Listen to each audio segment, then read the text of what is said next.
హుజరాబాద్ మండలం రంగపూర్ గ్రామానికి చెందిన కుంట శ్రీనివాస్ రెడ్డి గారి చిన్న కుమారుడైన కుంట మధుకర్ రెడ్డికి మా అమ్మాయిని ఇచ్చి పెళ్లికి నిశ్చయం చేసుకున్నాం. 40 లక్షల రూపాయల విలువ గల 20 గుంటల భూమి, 10 తులాల బంగారం, పెట్టుబడులు కాకనే ఇవన్నీ మాట్లాడుకున్నాం. 6 లక్షల రూపాయలు, అక్షరాలు 6 లక్షల రూపాయలు వాళ్ళకు నగదు రూపంగా ఇవ్వడం కూడా జరిగింది.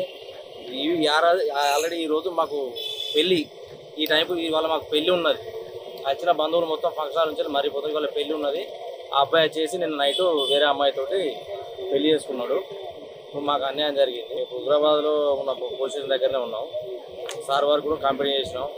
అలా అబ్బాయి వాళ్ళ తండ్రి బాగా దురుసుగా ప్రవర్తించుకుంటూ ఇష్టం ఉన్నట్టు ఆయన మాట్లాడతారు. మీరు ఏం చేసుకుంటూ చేసుకోపోరన్న అంత దురుసుగా మాట్లాడుతున్నారు. మీ మీడియా ద్వారా కానీ పోలీసుల ద్వారా కానీ మాకు న్యాయం చేయాల్సిందని కోరుతున్నాం.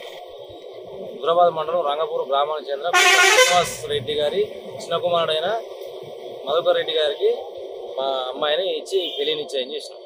ఇంకో అమ్మాయితోటి ఇంకో అమ్మాయి మాకు చెప్పకుండా మమ్మల్ని మోసం చేసి ఇంకో అమ్మాయిని పెళ్లి చేసుకున్నాడు. మేమంతా బంధువులు చెప్పుకున్నాం. ఇవాళ మా అమ్మాయి పెళ్లి, కానీ వేరే అమ్మాయిని పెళ్లి చేసుకొని ఫోటోలు పంపిండు. ఇంకా వచ్చినాం. మాకు ఏం న్యాయం చేస్తారో మీ మీడియా ద్వారా కానీ పోలీసుల ద్వారా కానీ మాకు న్యాయం జరగాలి.